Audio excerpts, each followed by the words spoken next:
ప్రభునామానికి మహిమ కలుగును గాక. మీ అందరికీ నా హృదయపూర్వక వందనాలండి. వీడియో ప్రతిరోజు చూస్తున్నారు, లైక్ చేయండి, షేర్ చేయండి.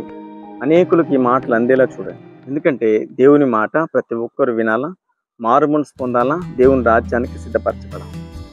దేవుని సన్నిధికి వెళ్ళాలని రెడీ అవుతున్నారా? లేకపోతే ఎక్కడికన్నా ప్లాన్ చేసుకున్నారా?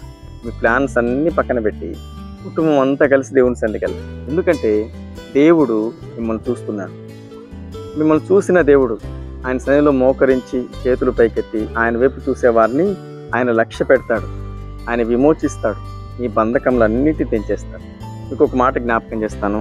బైబిల్ గ్రంథంలో యాకోబు రాసిన పత్రిక 4వ అధ్యాయం 8వ వచనం, దేవుని యొద్దకు రండి, అప్పుడు ఆయన మీ యొద్దకు వచ్చును. దేవునికి స్థితి కలుగును గాక. దేవుని యొద్దకు వస్తే ఆయన మీ యొద్దకు వస్తాడు. నువ్వు రాకుండా ఎక్కడెక్కడికి వెళ్తే ఆయన ఒకవేళ రావకపోవచ్చు, ఆపదలో నీకు కాపాడకపోవచ్చు, అపాయంలో నేను తప్పించకపోవచ్చు, ఆశీర్వాదం ఇవ్వకపోవచ్చు. ఎక్కడికి రాకుంటే దేవుని సన్నిధికి రాకపోతే నువ్వు ఎన్ని కోల్పోతావు చూడు, ఎంత లాస్ అవుతావు చూడు. ఆయన సన్నిధికి రాకుండా నువ్వు ఎక్కడికి వెళ్ళినా ఇవన్నీ కోల్పోవాల్సి వస్తుంది. ఎంతో నష్టం కలుగుతుంది, నీకు ఎంతో దుఃఖం కలుగుతుంది. కాబట్టి రావలసిన చోటుకి, అంటే ఆయన సన్నిధికి నువ్వు ఎప్పుడైతే వస్తావో, నీ కుటుంబంతో ఆయన కనిపిస్తావో, నీ జీవితంలో ఎనలేని మేలుడు ఆయన చేస్తాడు. అన్న దేవుని సన్నిధికి క్రమం తప్పకుండా వెళ్ళి కుమారుని ఇచ్చినా ఇవ్వకపోయినా ఒక భక్తితో, ఒక ప్రార్థనాపూర్వకంగా దైవ భక్తి గల స్త్రీగా మనకు ఆమె కనిపిస్తాం. పిల్లలు లేరని దేవుని సన్నిధికి మానేలేదే, నాకేం చేశాడులే, ఆయన సన్నిధికి వెళ్తే ఏం జరిగిందిలే అని అనుకోలేదే. ఎప్పుడు ఒకే రీతిగా ప్రేమిస్తా భక్తిలో కొనసాగించబడే స్త్రీగా ఉంది. వెళ్తానే ఉంది, క్రమం తప్పకుండా వెళ్తానే ఉంది. దేవుని దగ్గరికి వెళ్తా ఉన్న ఆ స్త్రీని ఒక ఆనుకుదిన్న ప్రభు దర్శించాడు.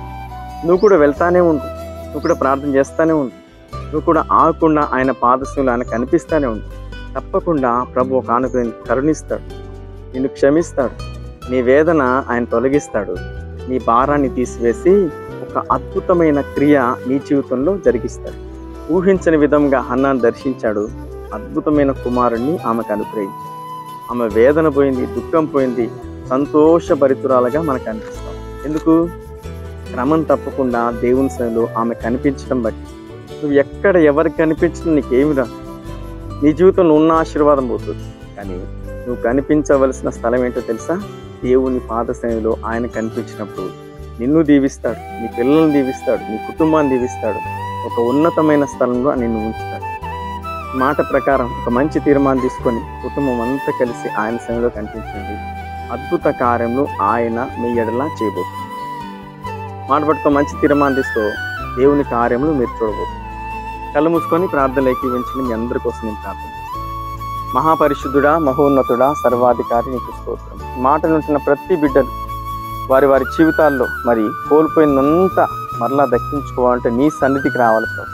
అప్పుడు నువ్వు ఆశీర్వదించే దేవుడు, గొప్ప మేలును చేసే దేవుడు, దర్శించే దేవుడు. ఉదయకాల మ్యారేజ్ డే, బర్త్డే జరుపుకుంటా ప్రతి బిడ్డను దీవించండి, ఆశీర్వదించండి. ప్రవ్వా, ఆగిపోయిన వారందరినీ నీ సన్నిధిలో కనిపించే విధంగా భయభక్తులు కలిగించి నడిపించుతాయి.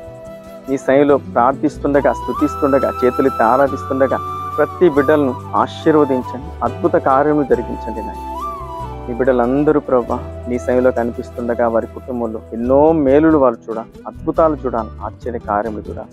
ప్రతి సంఘాన్ని దీవించు, ప్రతి సేవకుని దీవించు. ప్రతి బిడ్డలకునైనా ఏ దాంట్లో బంధించబడి ఉన్నా, ఏ శ్రమలో ఉన్నా, ఏ ఇబ్బందులో ఉన్నారు, ఏ చీకట్లో ఉన్నారు, వారందరికీ విడుదల కలిగించమని, గొప్ప దీవెనలు వారి మీద కుమ్మరించమని యేసు నామములో ప్రార్థిస్తున్నాం పరమ తండ్రి. ఆమేన్.